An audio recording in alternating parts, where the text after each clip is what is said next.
this chapter. We have three new interpretations of the Christmas Ghost, past, present, and future.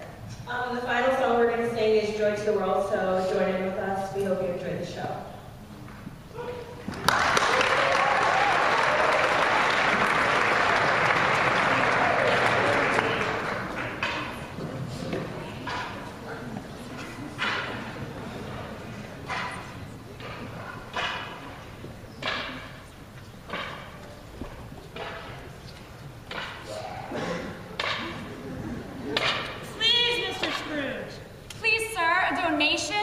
For the children. Please. It's Christmas. Nah. Get away from me. You hear? Are there no prisons? Are there no prisons? Are there no workhouses? Yeah.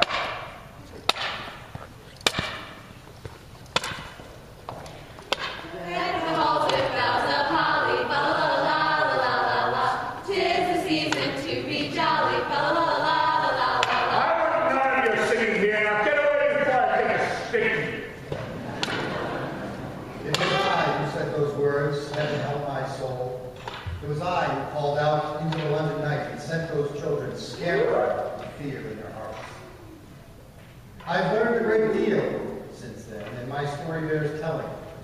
My name is Ebenezer Scrooge, and the time of which I speak was Christmas in the year of our Lord, 1843. It was cold, bleak, biting weather in my counting house where I sat busily working over my ledger. The fog came pouring in at every chink and keyhole. But I remember noting with silent glee that it had been a good year, and I was a much richer man. The city clock had just struck 3, but already it was quite dark, and I had lit a candle to see by. My clerk had also lit a candle. The miserable wretch was warming his hands by and wasting good time and money. I was about to reprimand him when the door opened with a clap.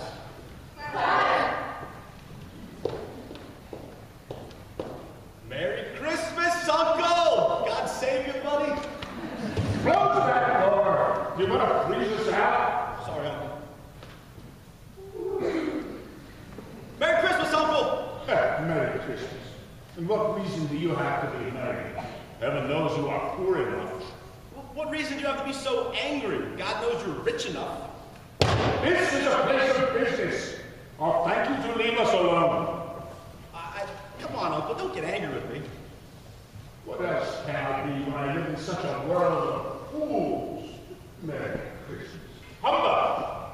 What is it time for paying bills without money, eh? The time for finding yourself a year older, but not an hour richer. If I had my way, every fool who goes about with Merry Christmas on his lips should be boiled in his own pudding and buried with a stake of holly through his heart. Now get out. Uncle Ebenezer, if you'll only... Keep Christmas in your own way and let me keep it in mine. But that's the thing. You don't keep it at all. Listen, I just want to invite you over for dinner tomorrow. Thank you, nephew. I would start first. But why? I asked nothing of you, and I don't want anything from you. Really? Not even a gift for your charming wife or a bauble for your pretty little child? Oh, come. I'm sorry you don't understand. I came here purely out of the Christmas spirit. And when you go, will you please take it with you? Good night, nephew. Good night, sir. Merry Christmas. Come on.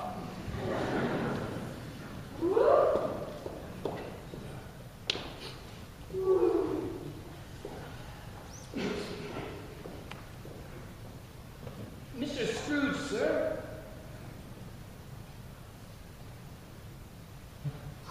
Well, what is it, man? I was just wondering. If you might leave for the night, eh? Well, say it. Yes, sir. And you will want all day tomorrow, I suppose, Cratchit. If it's quite convenient, sir. It's not convenient, and hardly reasonable. If I were to deduct half a crown for it, you'd think yourself ill-used, wouldn't you, Cratchit?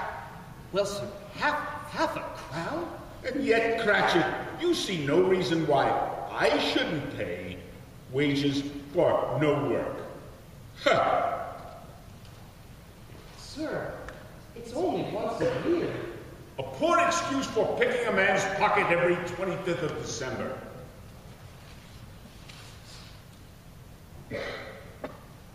Oh, well, I suppose you might as well have it. Close all the windows when you leave, and mind you be here all the earlier next morning. Thank you, sir. Thank you. Merry Christmas, sir.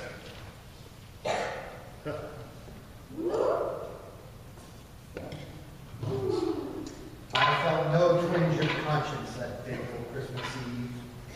No pang of remorse, no sense of guilt. I've never known these weakling sentiments. Why then did my chambers seem darker than they have ever had before? Why did I start in fear as I crossed the gloomy threshold of my house? What was there waiting for me? I stood in the blackness, suddenly shaken by a chill, as though an icy hand had clasped its fingers around my heart. And slowly, I mounted the stairs. Once in my room, I knew it would be safe. Once locked behind my heavy door, this nameless fear that clutched at me would be gone. Quickly, I made myself ready for bed. Then, in the flickering light of my solitary candle, I saw it. It stood in the shadow, shining with a sickly bluish gleam. Its eyes were staring into mine, two red eyes staring out of a dead face.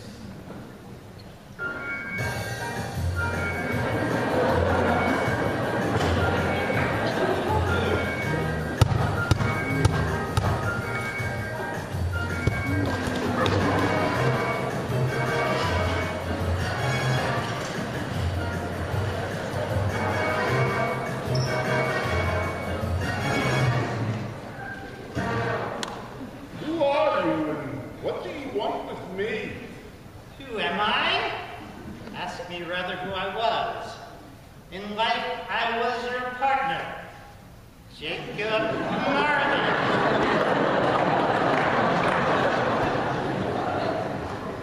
I know you now, but you are dead. You're dead. Why have you come here? It is required of every man that the spirit within him walk abroad among his fellow men. And if that spirit goes not forth in life, it is condemned to do so after death. No, stay back. The spirit is forced to wander the world and witness what it cannot share, but might have shared the happiness if it had spread its cheer with throughout the world. But you are fettered. You are in chains. Tell me why. I wear the evil links I forged in life. Of my own free will I wore this. I made them link by evil link, yard by evil yard. Is its pattern strange to you? It's made of money boxes, keys, padlocks, heavy purses wrought in steel. I think you know this pattern well. You were always a good man of business, Jacob. Business. Mankind was my business. Charity, mercy, forbearance were my business. I turned my back on these. I suffer for it now. You are 7 years dead. You are beyond suffering. Zip it! Zip! Zip it! Zip! Mr. Bigglesworth and I must soon go. As I have suffered, so will you, for your heart is evil, Scrooge. Your soul is shriveled within you. But as that heart still beats, there's one chance, one hope of escaping my fate. What hope is that you speak of? Tell me, Jacob, please. You'll be haunted by three spirits. Look for the first when the clock strikes 1. The second at the stroke of 2. Look for the third when the bell tolls 3. Look to see me no more. Come, Mr. Bigglesworth. But think, Scrooge, well, and what have I said? Remember.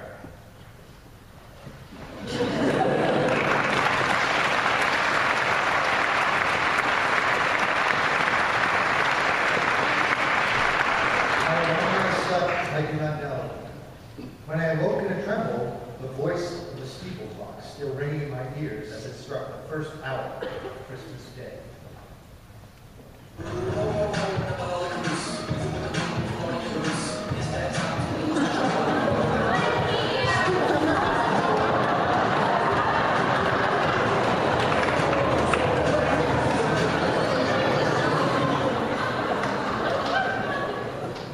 There at my bedside, as old Jacob ignored, was a spirit who had come to haunt me.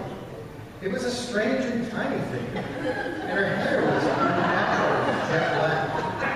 She was covered in jewels and held a spectacular designer pocketbook.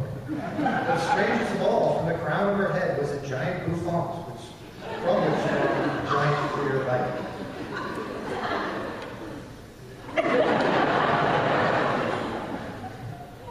First of all,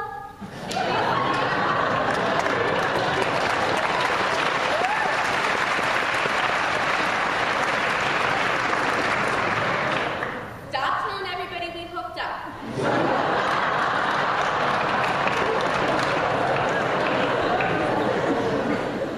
Second of all, you need to go to the gym and get a little bronzer. Fifth of all, you're coming with me, Ebenezer. Are you the spirit whose coming was foretold me? Duh. Who and what are you? I'm the Jersey ghost of Christmas past. Long past? No, your past. Well, why have you come? What brings you here? Your welfare and your recreation. Come on, come walk with me. This way. What? Where? Out through your window, out into the night on the wings of the wind. Come on.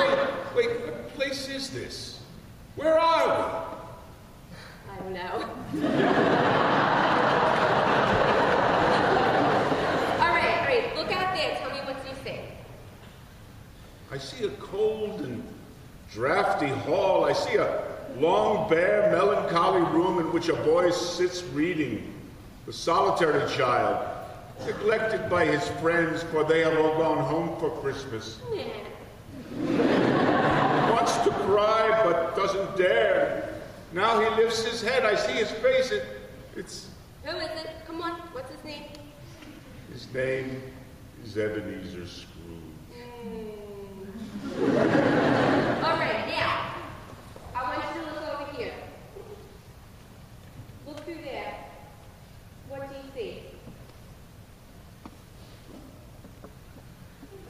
It's another Christmas. This boy is now old. Innocence no longer on his face. His face, it wears the signs of care and greed. Show me no more. Oh no, one more glimpse of horror. You could have been home with your family on Christmas Eve, but no, you had to be a total lean cuisine. Want me no longer, you hear? Want me no longer.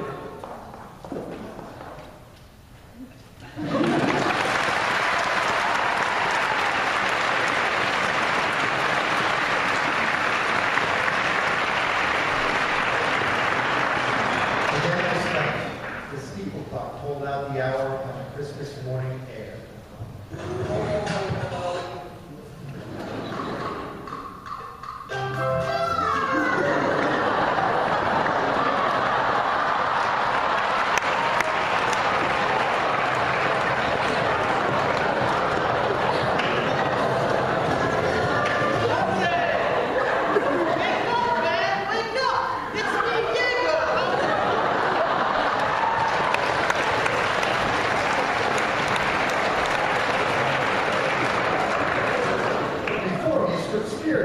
Giant in size, clear-eyed and smiling. He carried a jaguar and a monkey. He spoke in two tongues, and his cheery, ego-minded personality filled the room with a running blood. I stared at him more in wonder than in fear. Have you never seen the likes of me before? Never. What? Have you never seen Dora the Explorer? I've never seen her or any of your brothers. Brothers? Psh, I have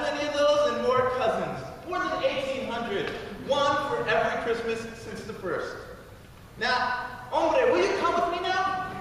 I've seen the Christmases of the past. They brought me no joy. Come with me now. Come on, come along. I will show you the Christmas of today. Mire, look. There lies the world beneath you. Ebenezer Scrooge, tell me, mire, what do you see? I see the brightness of a million fires burning on a million hearts. I see families joining together. And they're making merry. Come along. Well, I see children with their bright new toys playing with them. And they're laughing, aren't they? Yes, yes. And look, invalids on their sick beds. And they're smiling with new hope.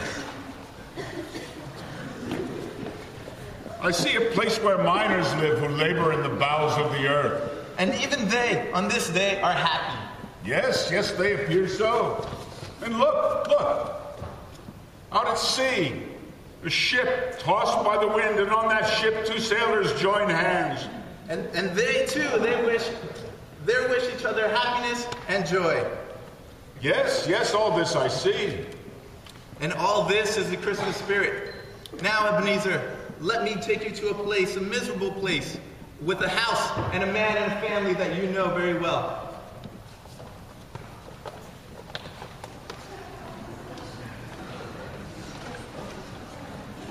Look, Ebenezer, look.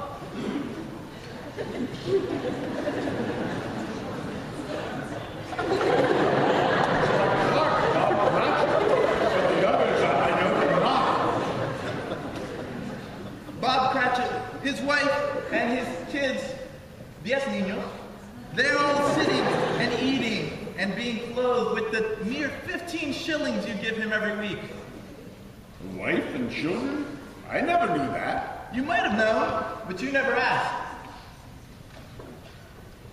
That child, the youngest of the group, he has a crutch. He is a cripple? The crutch is for his body. His spirit stands alone. Come now, children. Father is here. Chairs to the table. Martha, the goose.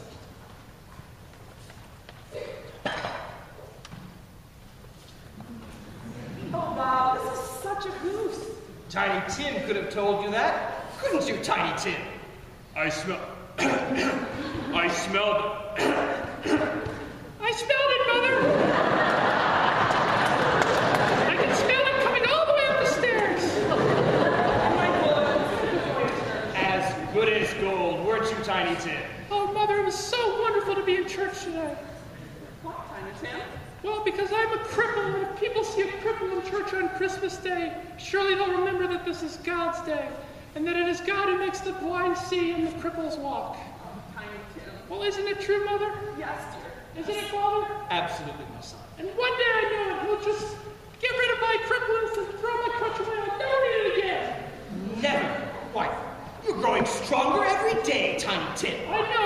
Feel my arm, Mother. A poor beast, a goose no larger than your hand, but the Cratchits are easy to please. The goose.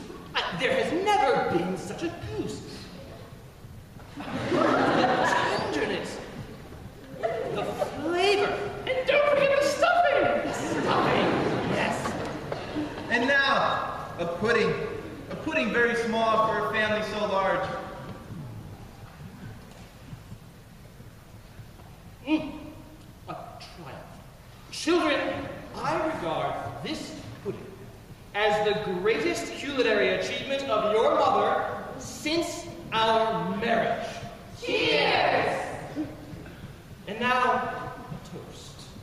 Merry Christmas to us all. God bless us. God bless us, everyone. The feast is over. The Cratchits all gather around the fire, and Tiny Tim will sing just one last song before he goes off to bed. Tiny Tim. He is so pale, so thin. Tell me, will Tiny Tim live? I see a shadow in the corner. I see a crutch without an owner. If these shadows remain unaltered, the child will die. No, no! Tell me he will be spared. Tell me he will be spared. Do you worry? Why? If he is to die, make it be quick. There are too many people anyways. Stop, don't go. There must be others in this world in need and in want. Are there no prisons? Hear me, they can be helped. Are there no prisons? Are there no workhouses? Spirit, save. Come back.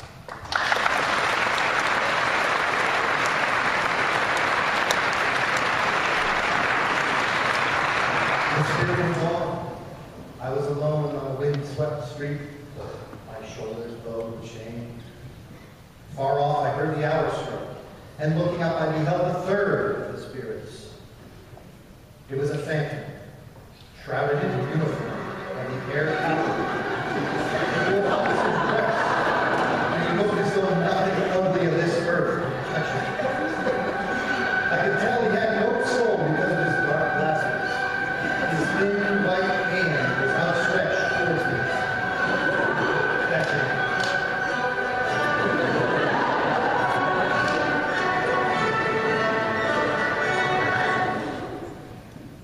I'm the ghost of Christmas yet to come. I'm going to show you shadows of things that haven't happened yet, but are going to happen sometime in the future. Ghost of the future, I fear you any more than any specter I have seen.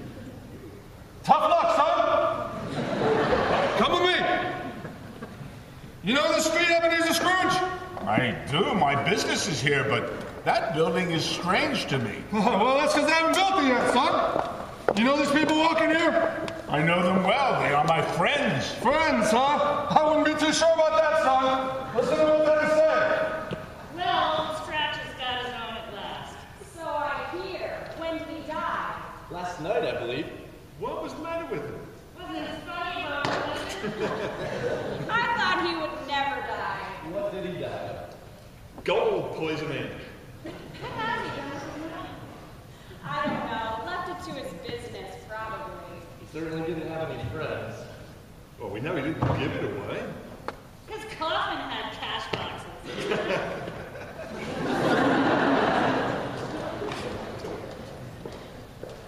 You smell that? You smell that? That smell. That fireplace smell. I love the smell of wood smoke in the morning. It smells like Christmas. Okay, let's go, son. Where are you taking me now? Like, swap, crashing, and kneeling over here. But why? Why? Because death came down out of the sky and left his calling card on that man's doorstep. Oh, the grave. Such a small grave. Did Tiny Tim die? Listen up and learn, son. I wish you could see this place, Tiny Tim. The sky is so blue. The grass green. There are birds. There are flowers here. And all is peaceful here. And your crutch, you got to throw your crutch away. Never to use it again. No more pain for you, Tiny Tim. And I'll visit you every Sunday. I'll walk back from here and I'll remember you. Just like we did every Sunday. I'll feel your hand on my shoulder and your gait by my side. There'll be no more pain for you, Tiny Tim. Tiny Tim. Tiny Tim. Tiny Tim. Born 1838. Departed this life, aged 7 years. Must this be? Must that father cry out his heart on that gravestone? Tell me this must not be. You got two choices, son. You can serve or you can fight. And maybe, just maybe, you can save this boy. I will. Let me have one chance. It was promised me if I altered my life. I will honor Christmas in my heart and try to keep it all the year. I will live in the past, the present, and the future. The Spirit of God shall strive in me. Only tell me I may sponge away the writing on that gravestone. Tell me. Suddenly, I was back in my room, and the sun was streaming through the window. I had a sudden fear that Christmas had passed. With a cry, I sprang from my bed and opened my window. You there, boy! What day is this? What day? Today? Why, it's Christmas Day. Christmas Day? I haven't missed it. Hello there, my fine young fellow. Do you know the grocer down at the corner? Oh, I sure hope I did. Oh, an intelligent boy. Have they sold the prize turkey that was hanging there? What, the one as big as me? Ah, delightful boy. It's a pleasure to speak with you. Is it still there? Oh, it's hanging there now. Well, go and get it. Yeah, sure. Oh, no, look. I'm serious. I'm in earnest. Here, go and buy it. Tell them to send it to Bob Cratchit's house. And whatever is left is for you. And hurry, boy, hurry. I've been invited to my nephews for dinner. And boy, Merry Christmas. Merry Christmas. And a Merry Christmas it was. I had the pleasure of dining with my nephew and his family, a rare treat I discovered. And I was fortunate enough to meet the people who had asked me for a contribution. Oh, they were surprised when old Scrooge pressed it upon them. And Cratchit, I had double pleasure of raising his salary to such a figure that his eyes bulged from the sockets. A rare day, a rare treat all around.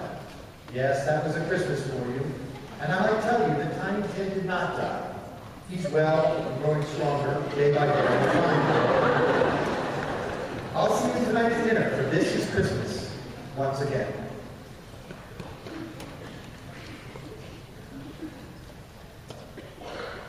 Yes, I keep Christmas now, for I've learned this. There's no greater gift given us than the love of fellow man. For in that love is the love of God. May we keep Christmas always. May its fires burn forever in our hearts.